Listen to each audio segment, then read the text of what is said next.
Hello, everyone, and welcome back. My name, of course, is Chris, and this is Learn British English Free on YouTube. It's July 2025, and it's our first lesson together of this year. As per my recent video message, I'm back in England, and it's my pleasure to try my best to help you to learn English and specifically British English again. In this lesson, I've prepared 10 adjectives and they're in five pairs, which are opposites of each other, with quite famous or common British adjectives, some bordering on slang. So I'll be going through these pairs of adjectives for you and trying to provide some examples as well. Had a recent chat with Sakindra. Thank you, Sakindra, for your comments. Trying to bring some more emotional relevance to the example. So I'll try to improvise and provide some sentences as well. This lesson is a little bit advanced. Some of the words I'll be telling you about are not so usual, so it won't be that easy for many beginners, but will be very useful if you want to sound a bit more British and use some fairly nifty words that we have here. I look forward to explaining them to you. I've got captions available on the video as well if you need help reading it. I'm going to be adjusting the background. Before we start with the adjectives, I wanted to let everyone know, you'll see here, that side, my email has popped up. So I have more time now than before, and I'm looking for any students who want to do the private lessons with me online. You can contact me via that email address, cjworkman17@yahoo.com.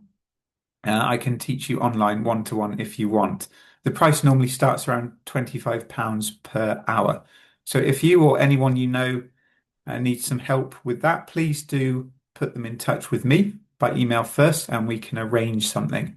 So if anyone would like help or needs some extra lessons, please do let me know because I'm looking to start doing more of those. I haven't been able to do them for some time because of my other jobs.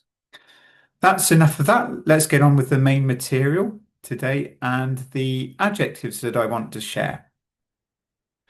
Here we are. So when we're talking about British words, we should of course start with the weather. Got two adjectives which are opposites, really. So you can see on the side here, the red one is boiling. When we're talking about the weather, and it's very hot for British standards, we will use the term boiling. As in, wow, it's absolutely boiling today. The temperature must be at least 30 degrees Celsius. For British people, anything above 30 is really boiling, very hot. In other countries, it might not be considered so hot, but boiling is a word we can use for that. The opposite is freezing, which means very cold. And for British people, this may refer to temperatures getting close to zero. So maybe between 5 and 0. Of course, below 0 is possible too, but in parts of England especially, we rarely get temperatures that cold. As in, wow, today's really freezing. It's almost 0 degrees, but not quite. Well, that's about the weather then. That tends to be the first thing that British people want to talk about, as you probably know.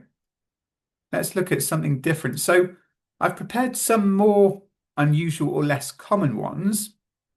And you may have seen these before because I've talked about these over the years. But here we're talking about feelings. How you feel very good or very pleased about something or very disappointed. So let's start here with chuffed to bits is a sort of idiomatic expression.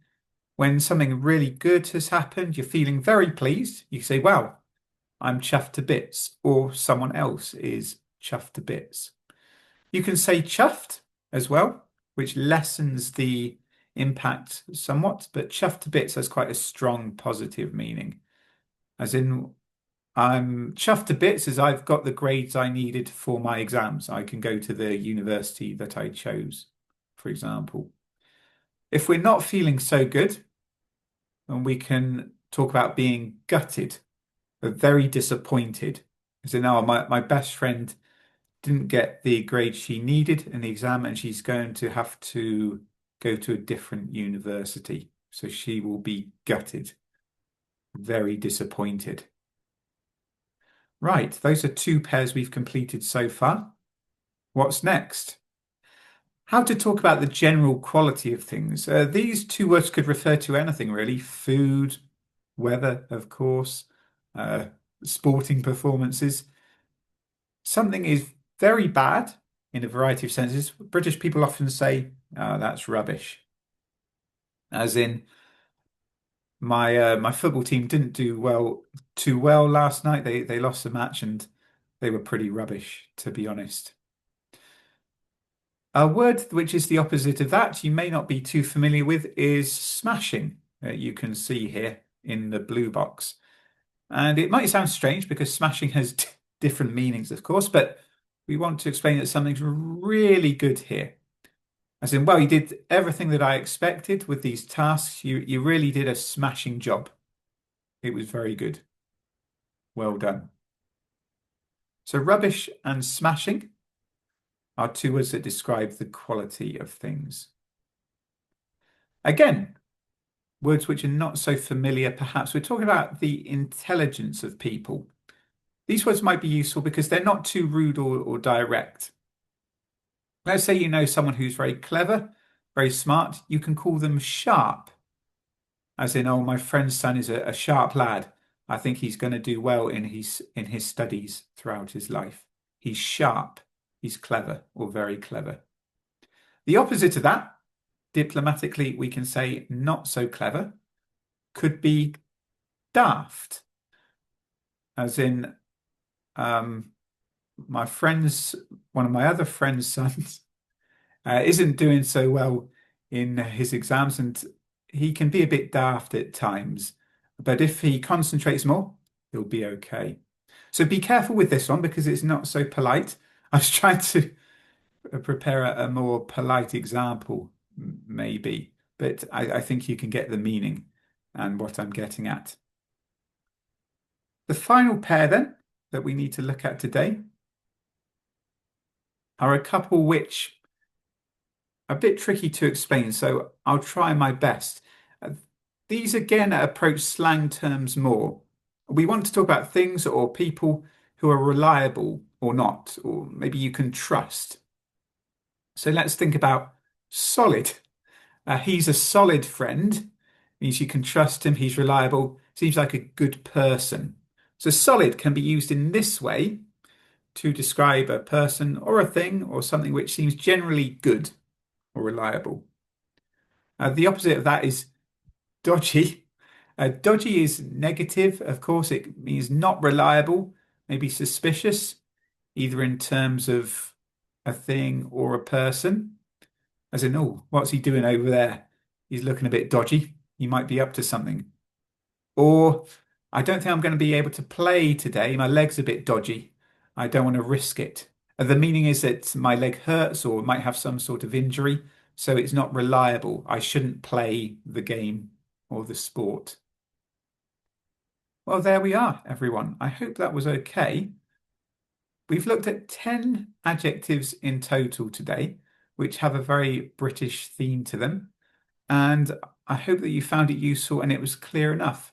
Please do write some comments or questions on YouTube about these if you need me to explain anything further. Do you know any other adjectives which you think are British, which you want me to explain? Please write about them and I'll try to answer your comments there. Thank you for joining me, and I'll be back soon with other lessons. I can't remember the topics off my head, but I'll try to do at least one a week for the coming period. So please do stay in touch, and I'll see you on Learn British English Free on YouTube again soon. My name is Chris. Bye bye for now.